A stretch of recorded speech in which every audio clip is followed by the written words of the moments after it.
Hello.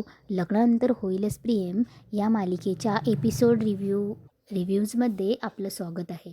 आजच्या भागात आपल्याला असं बघायला भेटतं आहे की रम्याच्या नादी लागून पार्थ झाला आहे माथेफिरू आशिक.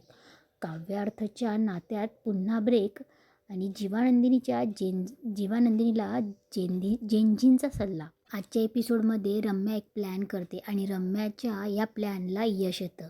काव्य आणि पार्थ यांचा रोमॅन्टिक प्लॅन पण बिघडतो. आता पाहूयात मग आजच्या भागात काय दाखवलं ते.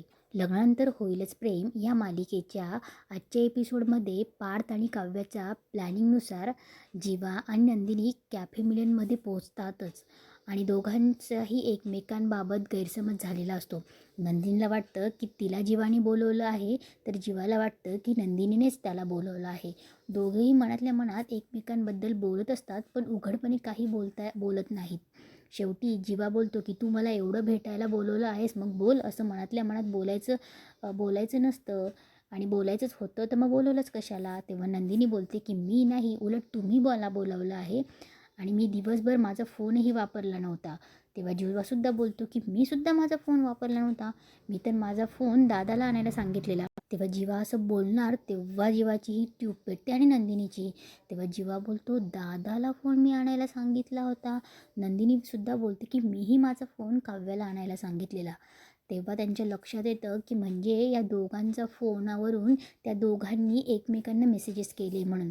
तेव्हा जीवा बोलतो की दादाने माझ्या फोनवरून तुला मेसेज केला आणि नंदिनीही बोलते की काव्याने सुद्धा माझ्या फोनवरून तुम्हाला मेसेज केला. पण जीवा बोलतो की पण त्यांना आपल्या फोनचा पासवर्ड कसा माहीत. जीवाही बोलतो की मी सुद्धा माझ्या दादाला कधीच पासवर्ड सांगितला नव्हता. तेव्हा नंदिनीही बोलते की ते दोघं काव्य आणि पार्थ आहेत. त्या दोघांनी आपल्या प्रेमाचा गुंता सोडवला आहे आणि आता ते आपल्या प्रेमाचा गुंता सोडवत आहेत. ती दोघं तिथून निघणार इतक्यात कॅफेमधील बाकी मुलं त्यांना अडवतात आणि तुम्ही आमचे इन्स्पिरेशन आहात असं सांगतात.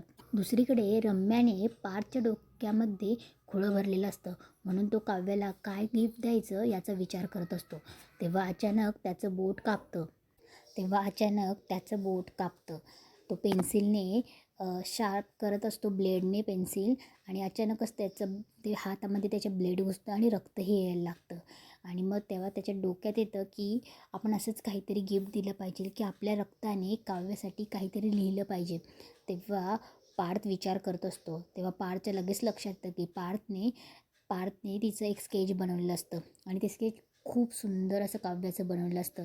आणि त्या स्केचमध्ये जो नेकलेस असतो ना काव्याच्या गळ्यात घातलेला, त्या नेकलेसवर तो त्याच्या रक्ताने त्या नेकलेसला लाल कलर देतो आणि तो नेकलेस मस्तपैकी रंगवतो.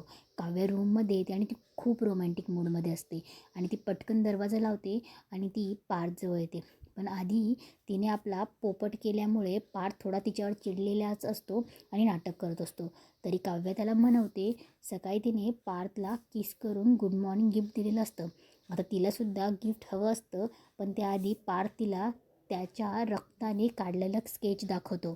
सुरुवातीला तिला काही कळत नाही. ती स्केच बघत असते आणि पार्थकडे बघतही असते की किती छान स्केच बनवलं आहे म्हणून. ती खूप खुश असते. तिचं लक्ष पार्थच्या बोटाकडे पण जातं, जे पार्थचं बोट कापलेलं असतं आणि त्याने बँडेडही केलेलं असतं.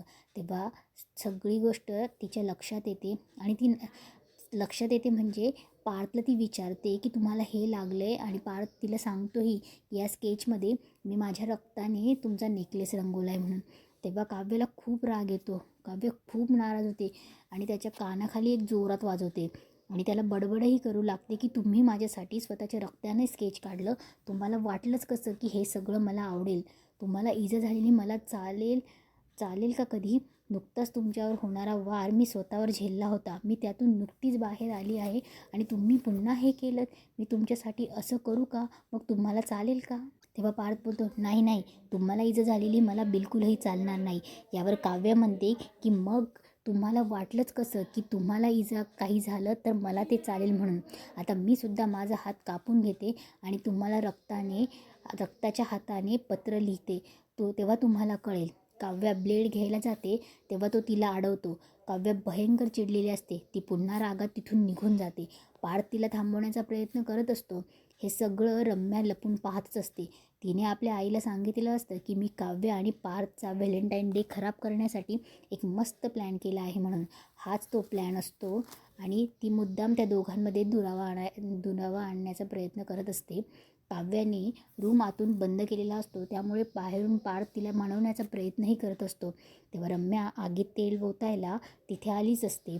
रम्या तिथे जाते आणि मुद्दाम ती काव्याशी नीट बोलत असते, असं दाखवते की मला तुझी खूप काळजी आहे. आणि आपल्याला सगळा व्हॅलेंटाईन डे प्लॅन माहीत होता हे सुद्धा ती काव्याला जाणून बुजून कळत असते. पार्थ दरवाजा ओपन करण्याचा प्रयत्न करत असतो, पण काव्य उघडतही नसते दरवाजा आणि रम्या मध्ये मध्ये मुद्दामच बोलत असते.